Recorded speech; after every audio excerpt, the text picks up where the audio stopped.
Hola, muy buenas tardes a todos y cada uno de los que están con nosotros por medio de la plataforma Zoom. De parte del Colegio de Ciencias Económicas, les queremos dar la más cordial bienvenida a esta charla que estaremos presentando el día de hoy, en conjunto con los compañeros del Instituto de Gobierno Corporativo y la charla denominada el ABC de las juntas directivas. Antes de dar inicio, queremos que la compañera Julieta del Instituto de Gobierno Corporativo nos brinde unas pequeñas palabras para posteriormente presentar a la expositora de esta noche, a la compañera Silvia Salas. Adelante, Julieta. Tienes que activarle el micrófono.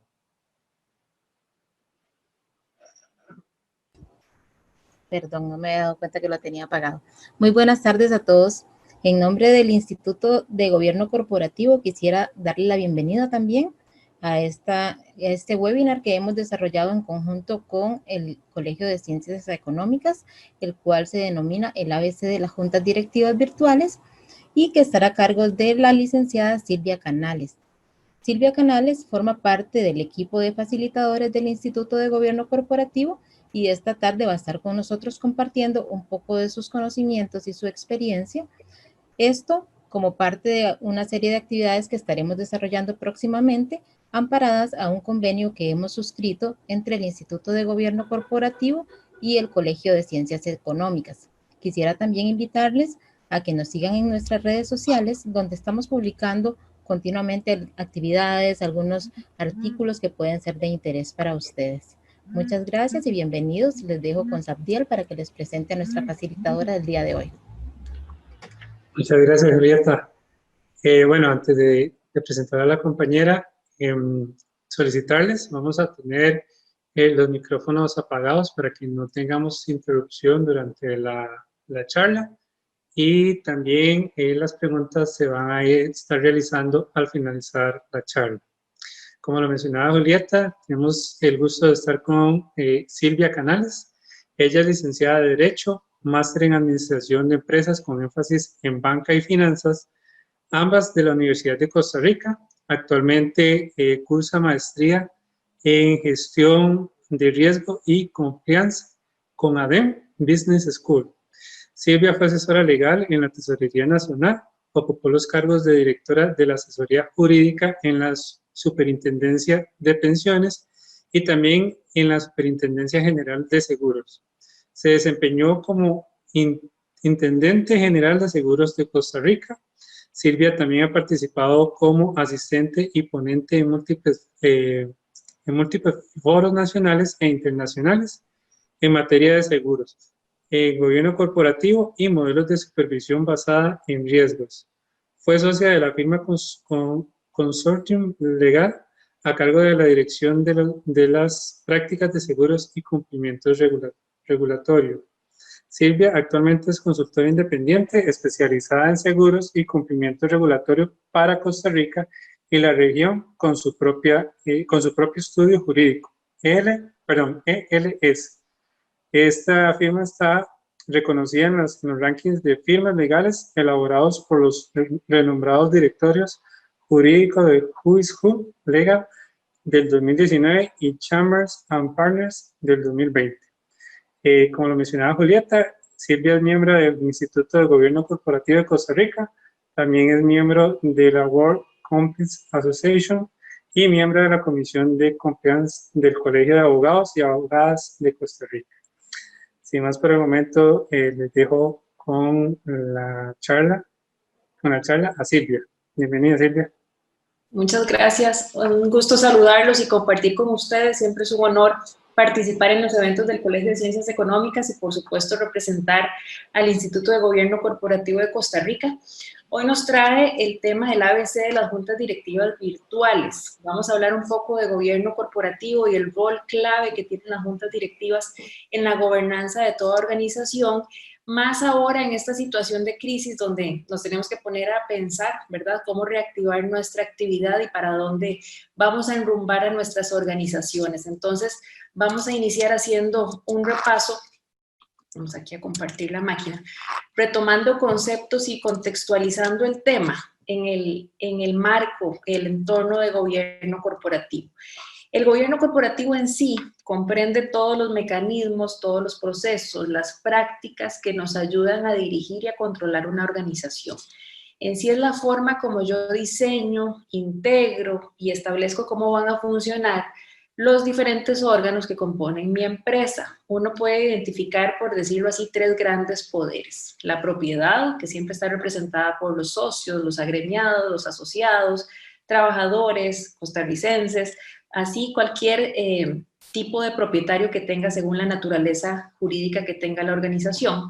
Vamos a encontrar un segundo gran poder, que es la dirección, que es lo que ejerce por lo general una junta directiva, un consejo de administración, como se le conoce, u órgano de dirección.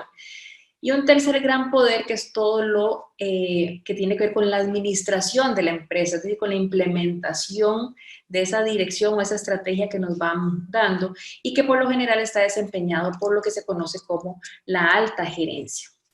Gobierno corporativo siempre existe, pero un buen gobierno corporativo es aquel que facilita que todas las decisiones clave en una organización estén dirigidas al cumplimiento de los objetivos que se forja esa organización y sus propietarios, y que ese desarrollo se desempeñe con un fuerte compromiso en responsabilidad, en hacer las cosas de forma ética, legal, con una cultura de transparencia, de rendición de cuentas, de profesionalismo, que le da una robustez, ¿verdad? Y una posibilidad de dar la cara y hacerse responsable por lo que se está gestionando y obteniendo como resultado en esa organización.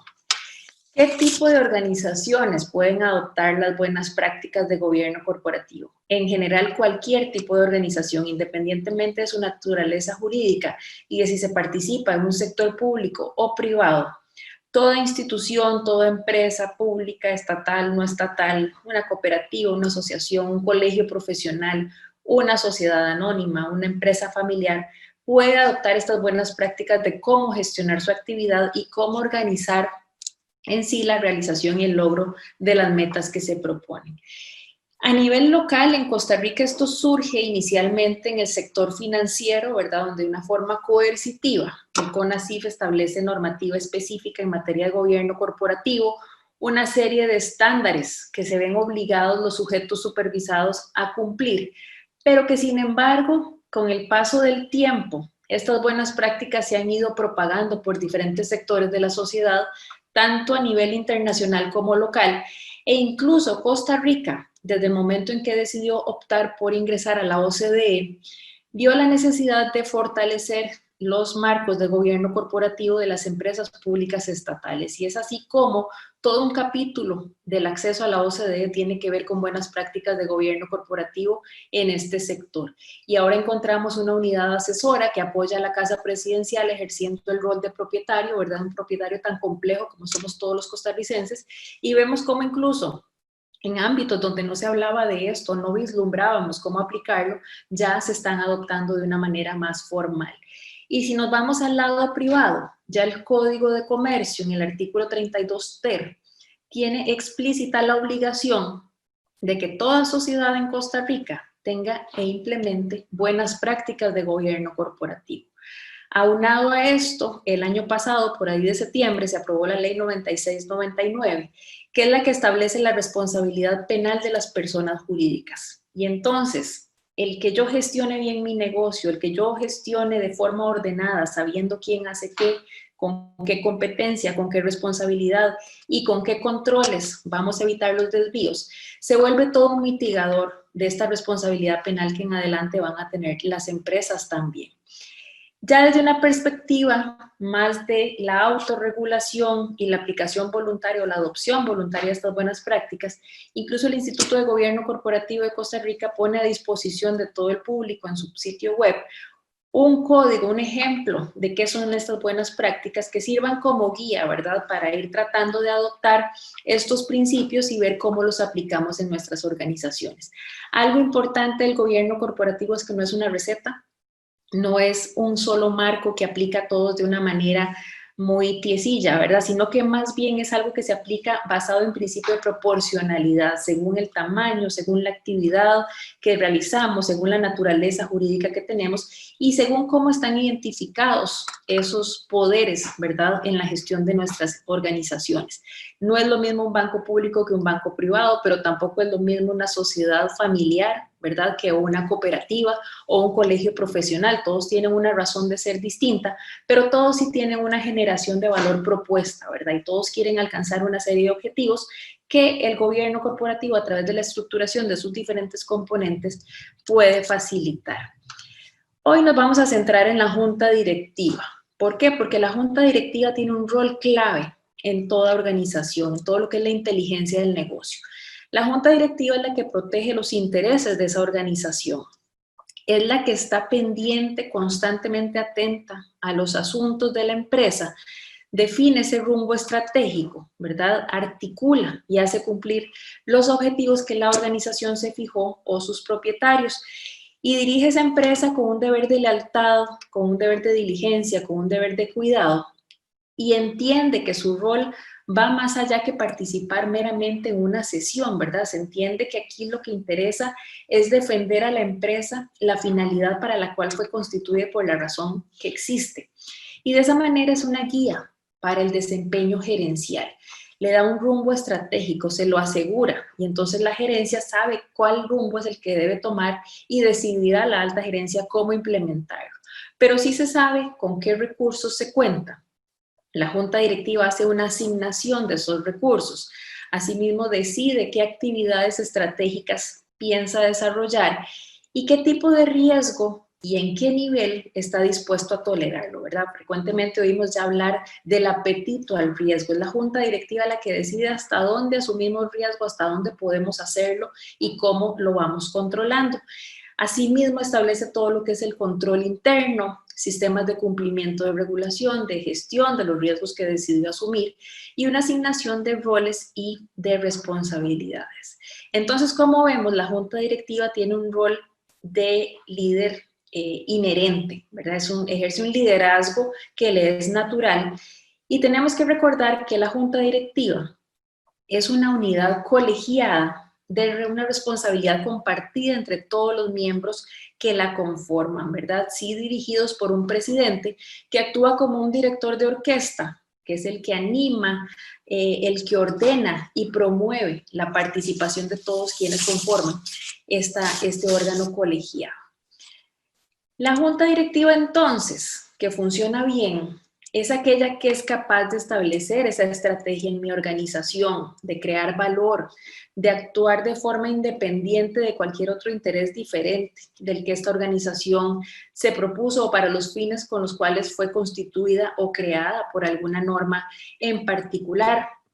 Los directores responsables conocen la organización, conocen la misión, la visión, saben qué valores les inspira, ¿verdad?, para en su actuar, a qué metas queremos alcanzar, entienden la actividad y el entorno en el que se desarrolla, la industria en la que participamos, entendemos la información financiera de nuestra empresa y ello lo que permite es una participación muy activa, ¿verdad?, en el quehacer de esta empresa y en el seguimiento del entorno, del contexto en que se mueve y la va acomodando. El entorno es dinámico y la empresa tiene que ir decidiendo por cuál camino tomar.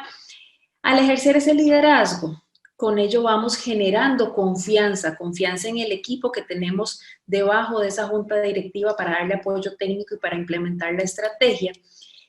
Y se lidera con un ejemplo. Desde arriba se da el tono con que se va a desarrollar todo en mi organización. Por eso en inglés se habla del tone from the top. Desde arriba viene el deber ser de cómo queremos comportarnos en esta organización y recibimos de vuelta una retroalimentación de cómo vamos con resultados, de qué no se nos va ajustando muy bien para enderezar camino y tomar decisión de forma tal que los diferentes procesos y la maquinita vaya generando el cumplimiento de los objetivos. Recordemos que el buen gobierno corporativo siempre va a tener en mente el cumplimiento de aquellos objetivos estratégicos que nos forjamos, ¿verdad? Y entonces, de esa manera, la Junta funciona como un equipo, si se quiere hasta como un equipo de alto desempeño. Entre todos nos escuchamos.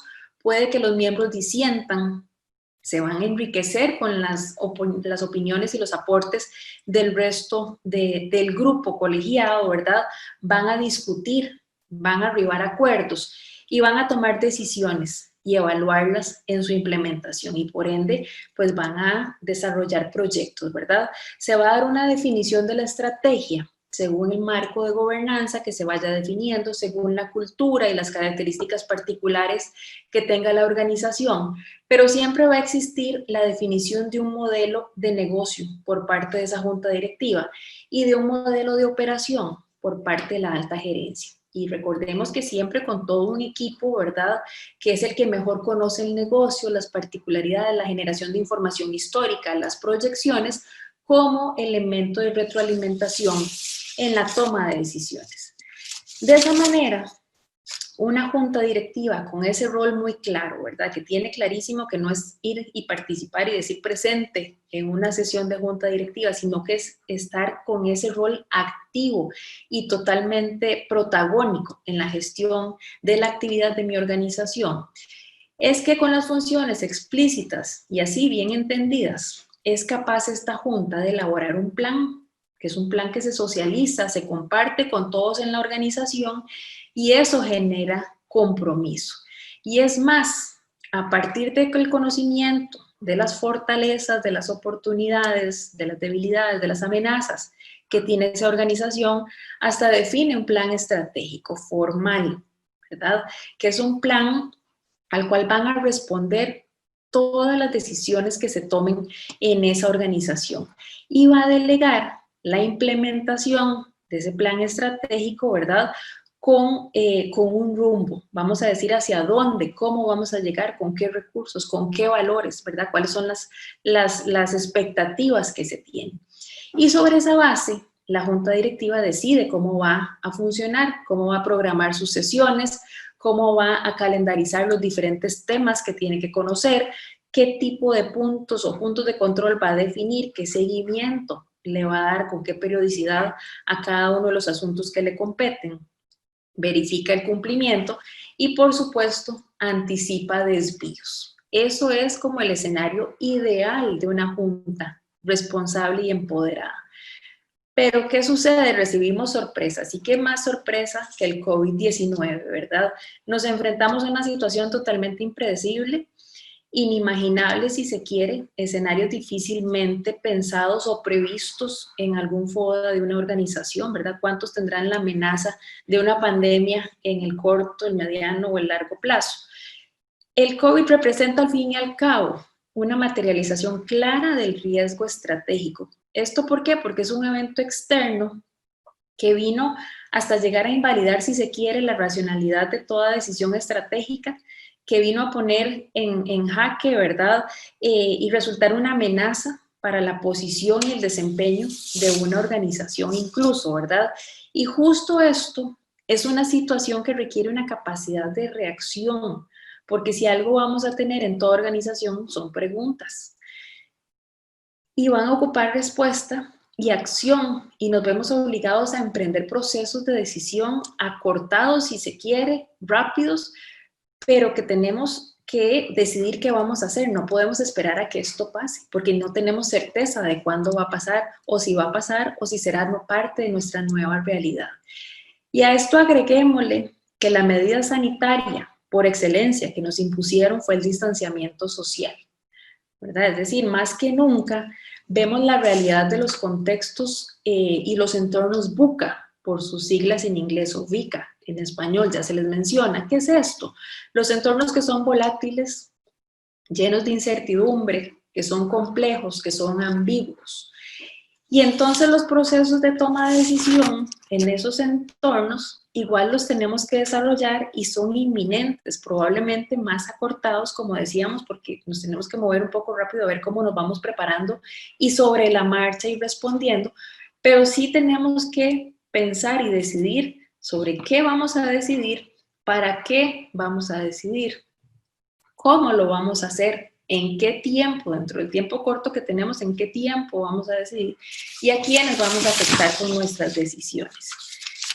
¿Y qué sucede? Que la dinámica usual con la que estamos acostumbrados a funcionar en nuestras juntas directivas no es compatible con este entorno en el cual no nos podemos sentar a esa distancia en una sesión, en una sala de sesiones, ¿verdad? Como las que usualmente tenemos en nuestras oficinas. Se hace necesario revisarla y hasta proponer un cambio.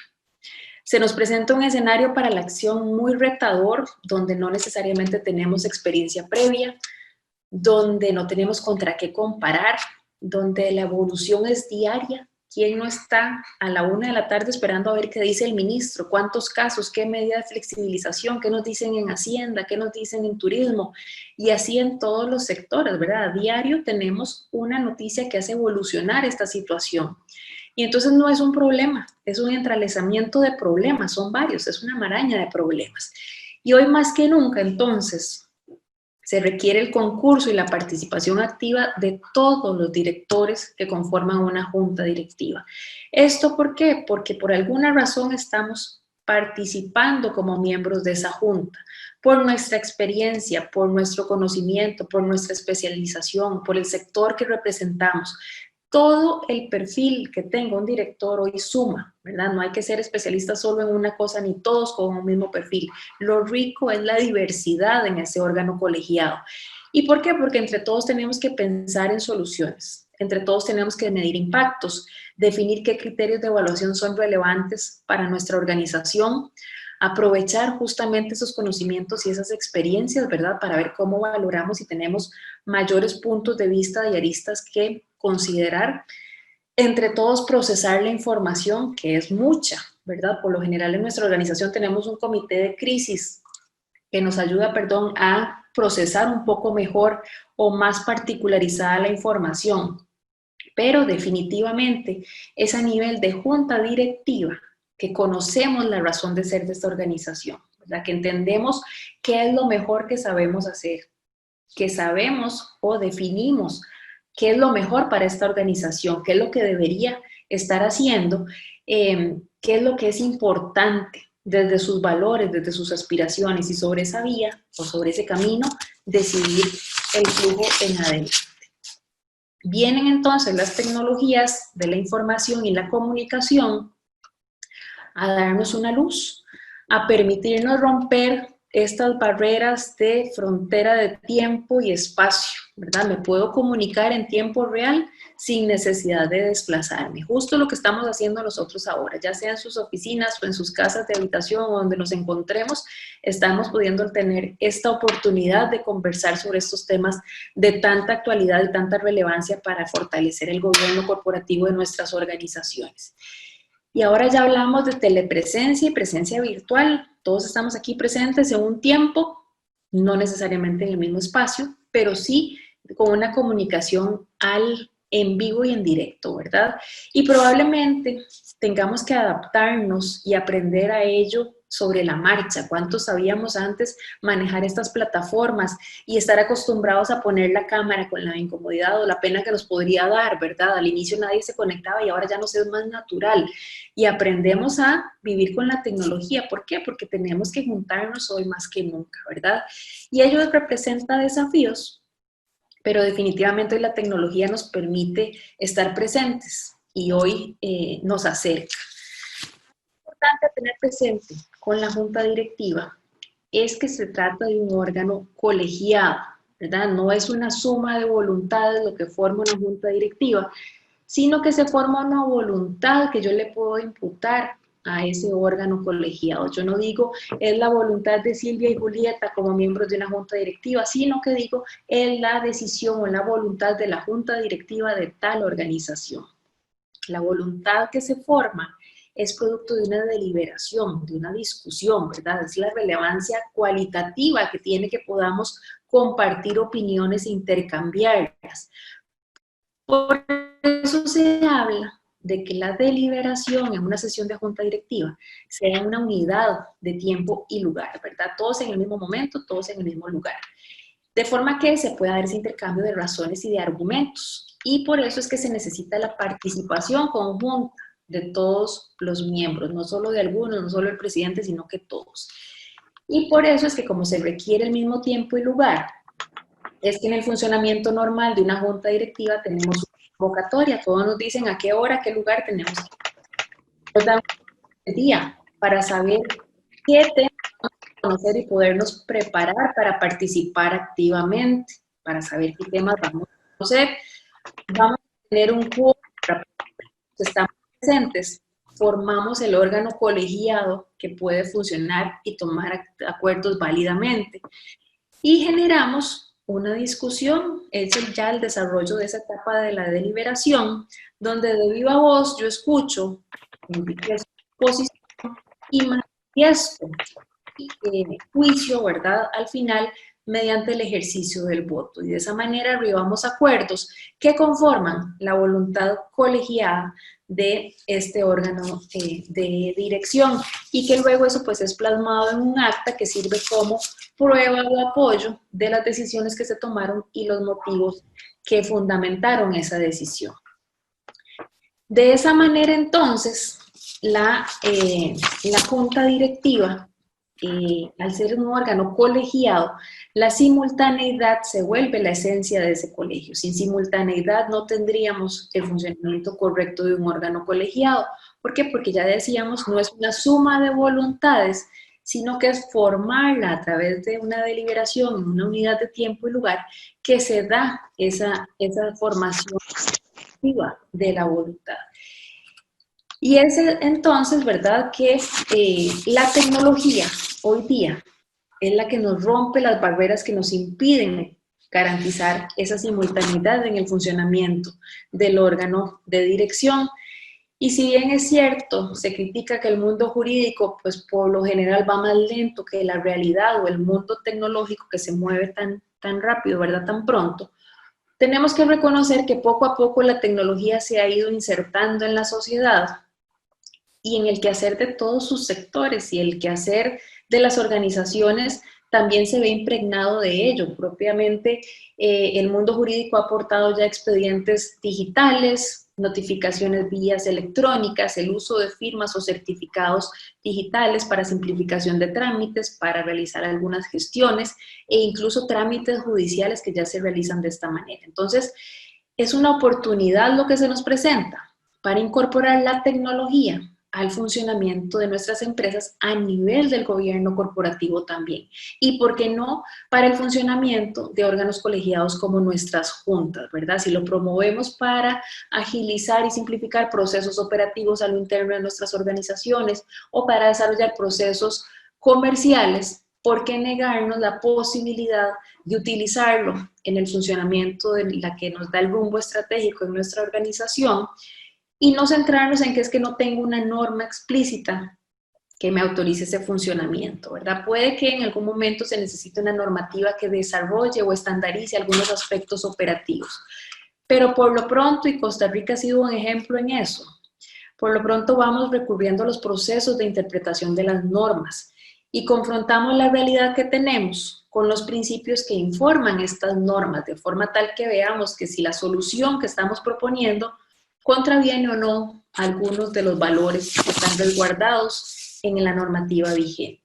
Y es así como entonces, con base en un respeto a los principios de funcionamiento de órganos colegiados, que podemos encontrar espacio para el funcionamiento virtual de juntas directivas, y eso se puede llevar o extrapolar a asambleas de propietarios y hacia abajo hacia funcionamientos de comités técnicos que les sirven de apoyo a la junta directiva también.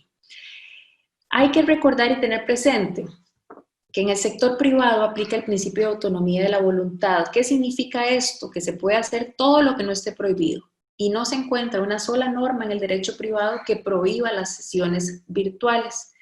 En el sector público aplica, por el contrario, el principio de legalidad. Solo se puede hacer lo que el ordenamiento jurídico permite, pero ese principio de legalidad no dice que una norma escrita lo diga, sino que hay que hacer una interpretación de todas las fuentes del derecho. En Costa Rica específicamente, el artículo 10 del Código Civil, una norma de los años 1800 y tantos, establece como principio de interpretación que las normas se pueden interpretar según la realidad social del tiempo en que han de ser aplicadas. Y desde la perspectiva del sector público, la Ley General de la Administración Pública, en sus artículos 49 a 58, Establece que el funcionamiento de un órgano colegiado es válido en tanto se dé una producción simultánea del acto jurídico por parte de los miembros de un colegio. Con base en esos dos cuerpos normativos, es que en el año 2007, hace ya bastante, la Procuraduría General de la República hace todo un análisis y una interpretación mediante el dictamen C-298-2007, que ahí les dejamos el dato, esta presentación yo se la voy a compartir a los señores del colegio por si alguien tiene interés en algún detalle posteriormente. Hace todo un análisis de interpretación de por qué podría resultar válida el funcionamiento de las juntas directivas virtuales con la normativa vigente a ese momento y que ahorita vamos a comentar con un poco más de detalle para ver qué condiciones tenemos que cumplir de forma tal que nos garanticemos un buen y válido funcionamiento de nuestros órganos. Y posteriormente, en el año 2018, el registro de personas jurídicas, el registro mercantil, el registro de la propiedad, emite la circular DPJ 010 y establece que también a nivel de sociedades, las asambleas y las juntas virtuales las juntas directivas se pueden celebrar de forma virtual en tanto sus estatutos así lo faculten o por lo menos no lo tengan restringido a celebrar sesiones en el domicilio legal o a celebrar las sesiones en X o Y plaza. Por eso las constituciones de las empresas son sumamente importantes. A veces hay notarios que las hacen con un formato muy estándar, ¿verdad? Y ahora se nos hace importante hasta ver dónde habíamos puesto que podíamos sesionar nuestros órganos colegiados. Perdón, voy a ponerme acá que se me brinqué uno. ¿Qué debo considerar entonces para mis sesiones de juntas directivas virtuales? En principio vamos a ver que todo el funcionamiento se basa mucho en lo que cuidamos también para el funcionamiento presencial de nuestros órganos colegiados. ¿Qué es lo primero que tengo que verificar? Que esté debidamente integrada mi junta.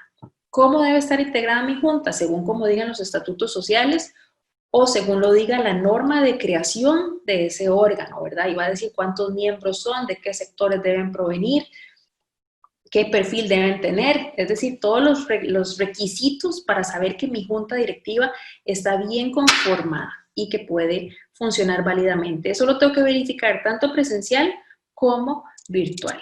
El tema de la convocatoria anticipada, sea virtual o sea presencial, yo desde antes tengo que saber dónde se va a celebrar esa sesión, porque si no, no puedo llegar y no pueden llegar todos al tiempo, ¿verdad? ¿Qué cambia acá? Que me van a citar en una fecha. Pero me van a citar en vez de un lugar físico, me van a citar a través de una plataforma. Me van a decir cuál plataforma y cómo accedo yo a esta sesión. Me van a dar un link, un código, una clave, algo de forma tal que me garantice que yo voy a estar presente junto con mis compañeros de junta directiva en ese espacio virtual, ¿verdad? Compartiéndolo en un mismo lugar. Entonces, de esa manera, la convocatoria tendrá que indicar la fecha, la hora, que se va a tratar de una sesión virtual, por qué medio lo vamos a hacer, por qué herramienta y cómo se da el proceso de accesibilidad. ¿Qué me garantiza eso? El derecho de participación que tienen los directores de la junta, ¿verdad? Y que puedan participar, no solo estar presentes, sino ejercer esa participación activa que, como hemos visto, es la razón de ser de ese órgano colegiado. Y en esa convocatoria, igual que en la presencial, me tienen que a mí que incluir el orden del día, porque yo me tengo que preparar, tengo que conocer con anticipación los documentos. Tengo que saber qué temas se van a tratar, no solo para formar mi opinión personal, que voy a manifestar en la sesión, sino también para detectar eventuales situaciones de conflicto de interés que tengo que revelar, abstenerme de participar o ver cómo va a ser el ejercicio de mi rol dentro de esa sesión. Adicionalmente, ya estando en la sesión, partimos de que nos convocaron y todos estamos conectados. Tenemos que verificar el quórum. ¿Por qué? Porque tenemos que verificar que ese órgano pueda sesionar válidamente, que tenga estructuralmente la mínima cantidad de participantes para que la sesión sea válida. Y asimismo para las votaciones de los acuerdos que tengamos que tomar. debe estar presente o nombrado un presidente y un secretario de esa sesión. El presidente pues para que dirija la sesión y ejerza todo ese rol de guía, y el secretario por todo el tema de actas, ¿verdad? Y de apoyo en el desarrollo de esa sesión. Y por supuesto que se permita esa deliberación, ¿verdad? Eso está íntimamente relacionado con la asistencia efectiva a las sesiones, sea presencial o sea virtual. Yo tengo que estar en la sesión. Yo no puedo decir, sí, ya me conecté y me voy y me fui. Y ahí cuando oigo que van a tomar el acuerdo, vengo y me siento. No, esto es como estar en la sesión, en la sala de juntas, imaginarnos que estamos ahí compartiendo. Y por eso vamos a ver cuáles son las características de estas sesiones, porque yo ocupo no perder en ningún momento esa simultaneidad, ¿verdad? Y entonces implica mi presencia continua dentro de esa sesión de deliberación.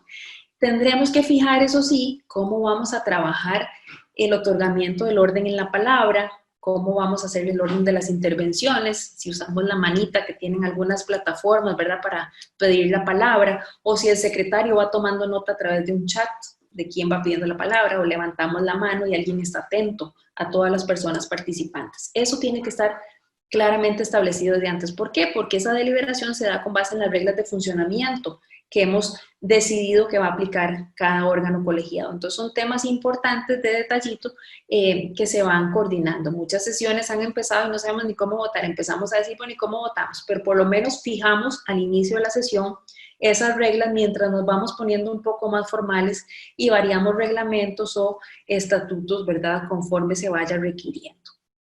Por supuesto, llegamos al momento clave, que es la propuesta de acuerdos que se someten a nuestra votación para formar justamente esa voluntad colegiada de la que hemos estado hablando.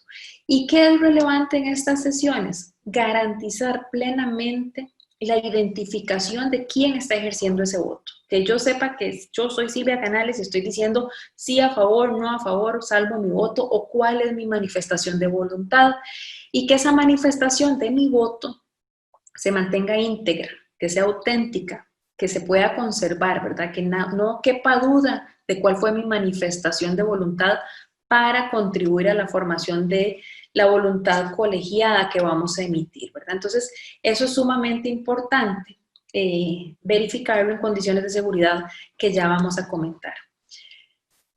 El requisito del acta no nos lo quitamos porque eso es un requisito documental que sea presencial o sea virtual, se hace a posteriori. Se levanta un acta en el libro de actas de la Junta Directiva, en la cual se hace constar a qué acuerdos se arribó en esa sesión de Junta Directiva y con qué fundamento fue que se adoptaron. Y posteriormente, si así se requiere, esa acta sufre un proceso de protocolización por parte de un notario público que la puede inscribir en las instancias correspondientes. ¿Por qué protocolización tiene un asterisco? Porque los notarios, con base en la circular que les mencioné hace un par de diapositivas, tiene que dar fe de una serie de cuestiones, entre ellas que fue de forma virtual celebrada la sesión, que todos los miembros estuvieron presentes, que fue claramente identificable la participación de ellos, y así una serie de cuestiones de requisitos de validez que les exige el registro y que ya ellos desde el punto de vista técnico y de su especialidad deben tomar en consideración. Ahora bien, esto es válido hacerlo, pero requerimos contar con una serie de garantías. Lo primero, la seguridad. ¿Por qué? Porque estamos en sesiones donde se comenta lo más esencial de la empresa, donde vamos a compartir información sensible, igual que lo hacemos en las presenciales. Entonces tenemos que definir a lo interno de la organización cómo se va a hacer ese proceso, cómo resguardamos la seguridad de nuestra información. Puede ser que lo compartimos en un sitio remoto de la empresa que tiene donde cargar documentos y cada quien los accede ahí según los derechos de acceso que le fueron conferidos, que contratemos en adelante data rooms, que son como salas virtuales de sesiones donde se cargan documentos, se va registrando la sesión, se van tomando acuerdos y se va haciendo todo el seguimiento, por decirlo así, del funcionamiento de la junta directiva. ¿Cómo vamos a hacer la conexión con equipos que nos da la empresa o los equipos personales? Entonces, ¿qué tipo de antivirus deberíamos de tener? ¿Qué tipo de conectividad por internet? la mayoría estamos con las redes de nuestras casas, ninguno tenemos así como algo muy sofisticado, entonces tenemos que ver cómo garantizamos, ¿verdad?, que no se nos vulneren en los accesos o las discusiones, las grabaciones de lo que estamos haciendo. Y las mismas plataformas han tenido que ir evolucionando muy rápidamente para garantizarle a sus usuarios que ese tipo de condiciones se mantienen. Pero también necesitamos garantizar esta visibilidad, esta audibilidad de nosotros conversando en esa sesión. ¿Por qué? Porque en el momento en que tengamos conexiones interrumpidas, que no sean fluidas, eso que se queda como pegada a la imagen y se oyen como robots y no entendimos nada, eso hace que tengamos que suspender mientras se arregla el asunto. ¿Por qué? Porque cualquier interrupción que impida esa comunicación bidireccional, sincrónica, que me permita o que me impida más bien esa interacción entre todos los miembros, me vulnera y ya no cumple con ese principio de simultaneidad, ¿verdad? Entonces son temas que tenemos que ir sobre la marcha, pues tratando de mejorar y de que esa conexión sea totalmente fluida. Y aparte, por supuesto, que se pueda garantizar esa identidad, esa autenticidad de las manifestaciones que se hacen, que se conserve todo lo actuado acá. Y por eso es entonces que los medios de comunicación virtual que vayamos a definir tienen que garantizar la comunicación integral. ¿Integral desde qué perspectivas? De imagen, de sonido y de datos. Yo tengo que poder ver quién tengo como interlocutor, porque solo el ver a la otra persona, ya yo me garantizo que es ella. Porque el WhatsApp, el correo electrónico y alguno que otro medio que existe ahí disponible, no me serviría para garantizar esa simultaneidad, porque yo no necesariamente sé quién tiene el teléfono en ese momento y voy a escribir. ¿Cuántas veces nos ha pasado que algún chiquito nos agarra, ¿verdad?, el celular y manda un mensaje por error? O alguien que le hayan robado el celular ya nos mete en elementos de inseguridad que ya no nos garantizan el correcto funcionamiento. Un correo puede tardar llegándole más a un destinatario que a otro, y lo mismo, no sabemos a quién tenemos en ese momento. El compartir sonido, porque yo ocupo escuchar al resto, no es mi posición y súmenla, no es un acto complejo, es un acto colegiado, somos todos a la vez deliberando y votando para generar ese juicio colectivo, ¿verdad? Y entonces por eso es que necesitamos oírnos y que todos participemos, ¿verdad? Y por eso es que tenemos que estar presentes, porque participan los presentes. En una sesión presencial, votan y hablan los que están presentes. Los ausentes no les tomamos su parecer, ¿verdad? Entonces, no puede ser que yo me ausente entre toda la deliberación y después venga a votar, ¿no? Porque mi deber como director es estar presente y manifestar después esa voluntad, ¿verdad? Con mi voto para tomar un acuerdo. De esa manera, entonces, tengo imagen, tengo sonido y debo tener datos. ¿Por qué? Porque tengo que compartir las presentaciones, estadísticas, informes, proyecciones. Tengo que verlo en tiempo real con todos para poder entonces todos hablar sobre una misma base. O por lo menos poder compartir y saber dónde tengo acceso a esos documentos en el data room o en la nube de la empresa o en algún sitio alterno seguro, ¿verdad? Entonces, debo garantizar todos estos elementos y aparte evitar cualquier alteración en la identidad, en la comunicación y en el contenido de lo transmitido, ¿verdad? Y garantizarme que yo todo esto lo puedo conservar. Por eso es que las plataformas permiten que las sesiones se graben, porque después quedan como respaldo de lo allí actuado, sin perjuicio de que después se levanta un acta, ¿verdad?, con las debidas formalidades que ya estuvimos comentando.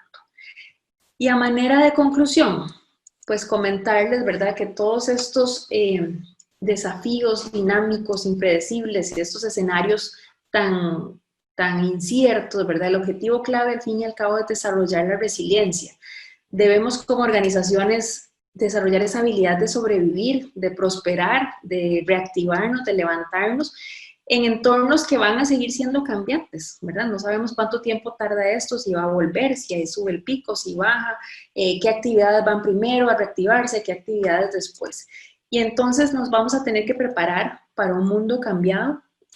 Definitivamente, probablemente cuando superemos ya lo urgente de toda esta crisis, nos vamos a tener que sentar a ver qué es lo que en realidad cambió, qué es lo que cambia esta crisis, qué es lo que hemos aprendido y como junta directiva sentarnos a repensar nuestros planes, a volver a soñar, a generar ese rumbo estratégico que todos los nuestros están esperando en la organización y recordar que somos los líderes innatos de esta empresa y que a la que pertenecemos o a la organización en sí, y que nos va a tocar dirigirlos poco a poco, haciéndolos parte de esto y muy desde nuestra razón de ser. Y probablemente, como oí el otro día en una charla, no digamos misión cumplida, sino misión cumplida y cuántas por cumplir me quedan.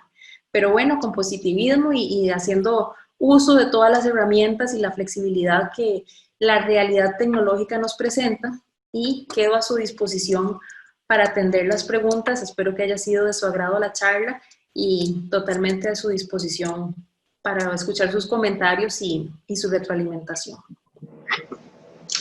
Muchísimas gracias, Silvia, por esta tan importante charla.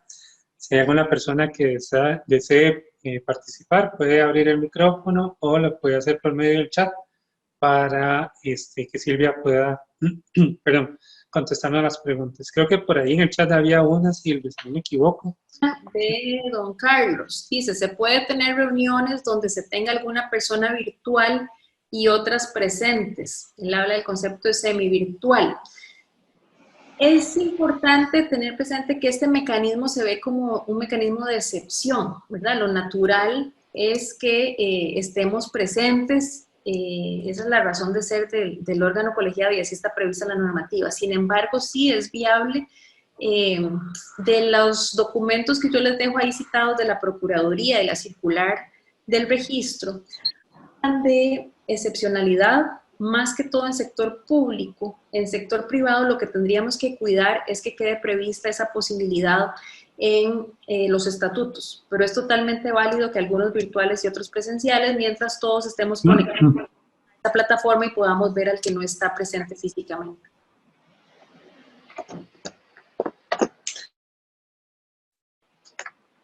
Muchas gracias. Con gusto. Excelente. ¿Alguien más que desee hacernos una consulta? Por aquí hay otra de don Otto Acuña. Dice, ¿cuántos comités se tienen que tener? El SUGEP 1616 indica una X cantidad de comités. He oído que hay una forma alterna de comités. Ok. Si es sujeto regulado y le aplica el reglamento de gobierno corporativo del CONACYT, que es este que él cita, el SUGEP 1616, al menos tienen que existir 4 comités. Comité de riesgos, comité de auditoría, comité de remuneraciones y comité de nominaciones.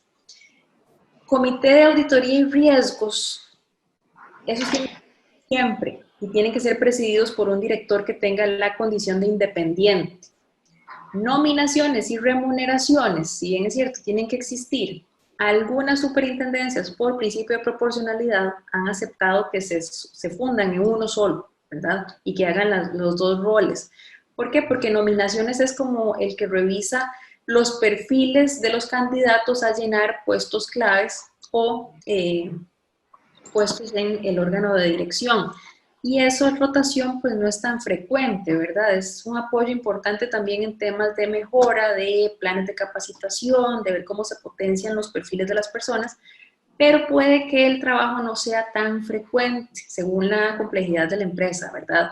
Y el de remuneraciones es el que revisa o apoya a la Junta en la revisión de las políticas salariales fijas y variables. Y entonces, esa revisión también no es que se hace todos los meses, ¿verdad? Siempre se programa semestral o anual o trimestralmente según la empresa. Entonces, a veces, según las características de la organización, se ha aceptado esas fusionarlas. Pero si no, siempre se tienen que identificar esos cuatro comités como apoyo técnico a las tareas de la Junta Directiva. Ay, se me están pasando ahí para arriba, Santiago. Bueno, nos dicen que si podemos tener acceso a la presentación. Sí. Silvia nos va a hacer el envío de la presentación. Yo ahí les copié mi correo, es zcalderón@colegioscienciaseconómicas.cr, está ahí arribita, para que me puedan escribir y así yo compartirles la presentación apenas Silvia me la haga llegar. Dice por acá. Perdón, Santiago, don Otto agrega, y tiene razón, hay otros comités, principalmente en los bancos, está el de activos y pasivos, cumplimiento, tecnología. Esos otros comités están creados por otras normas, no por los de gobierno corporativo. Entonces, esos existen porque hay una norma específica que los obliga a tener. Ahora, el de tecnología, por ejemplo, no es obligatorio, depende del marco de gobernanza y qué tanto se depende de la tecnología en la organización. Un grupo financiero difícilmente puede decir no tengo comité de TI, ¿verdad? Otros tercerizan la función con casa matriz, otros son empresas más pequeñitas que tienen un outsourcing para los servicios de tecnología. Entonces, sí van a existir más comités que esos 4 que mencioné, que son los que cita la norma de gobierno corporativo, pero como les digo, por norma especial. Entonces sí hay que tenerlos ahí como en el radar porque sí forman parte de la estructura, pero que no están dados por la norma de gobernanza. Creo que por ahí Diana también escribió. Ajá. Diana Smith tiene una muy buena pregunta. Dice, no sé si lo mencionó, debemos solicitar permiso de todos los presentes para grabar la reunión. Eso es recomendable. ¿Por qué? Porque acá está nuestra imagen y hay datos nuestros y todos los datos personales tienen una ley de protección. Entonces es importante dar el consentimiento para que esa grabación se realice. Claro, en el entendido de que esa grabación se va a usar para los fines para los que está siendo grabada, justamente, que si es una sesión de junta directiva es meramente para el respaldo de haber estado participando en la sesión. Y eso se guardará igual que se guardan las grabaciones de audio que a veces hacen en algunos órganos de dirección, con todas las medidas de confidencialidad, ¿verdad? Y de seguridad que deben respaldarlos por la naturaleza de los actos que se están grabando. Lucía, y un sindicato le aplica la norma de gobierno corporativo.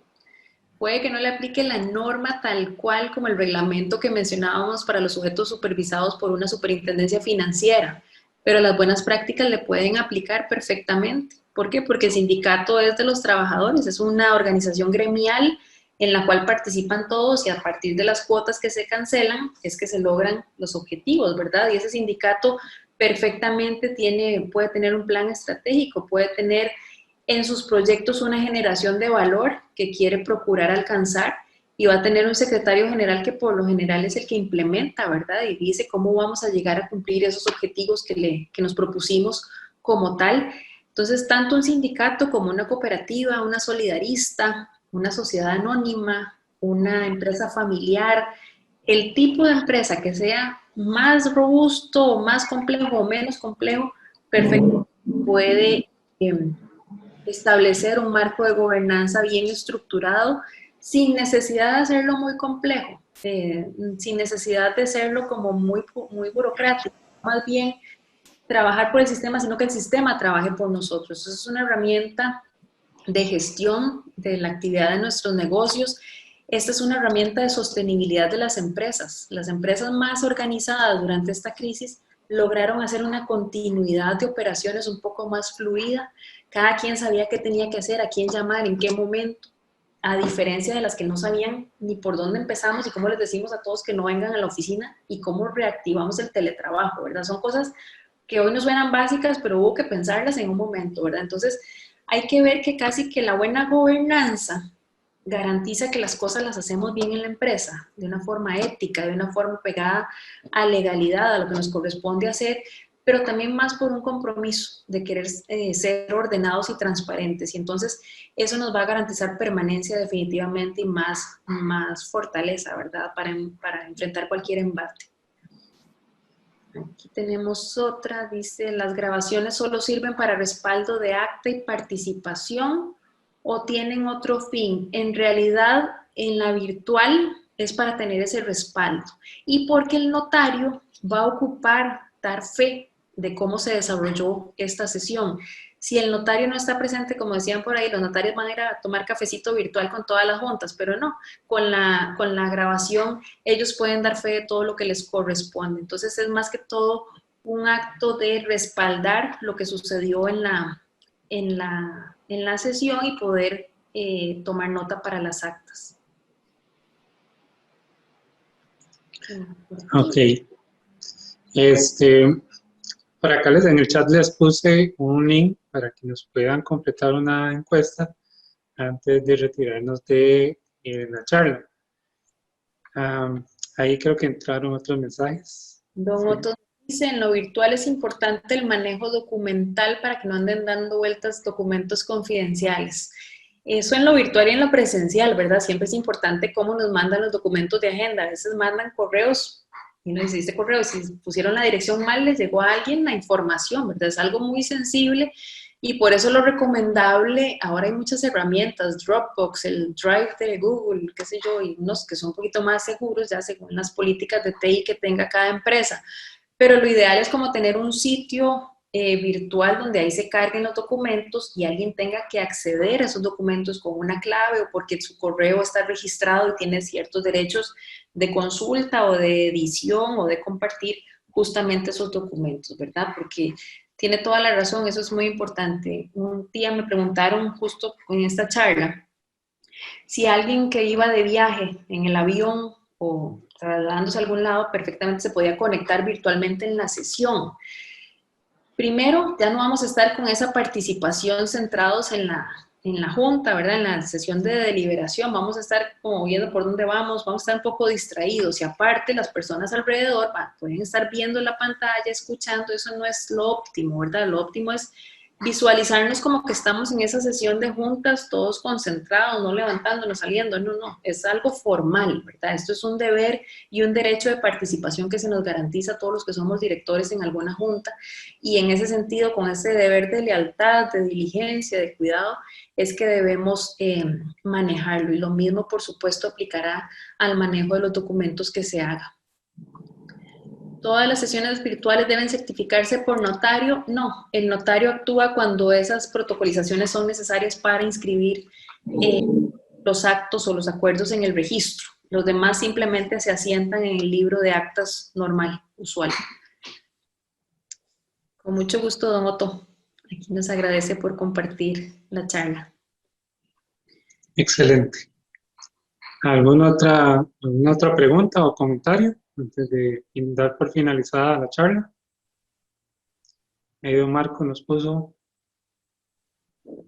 Esto aplica para las asambleas generales extraordinarias. Sí aplica. Lo que pasa es que la logística es un poco más complicada según la cantidad de socios o asociados, agremiados, estemos hablando, ¿verdad? Porque habrá empresas que son 10 socios, entonces estamos, pues, hay gente que se conecta hasta 500, ¿verdad? Pero cuando ya es una asamblea y tenemos que votar y deliberar, habrá que ver si es viable ese funcionamiento y se puede garantizar ese derecho de participación.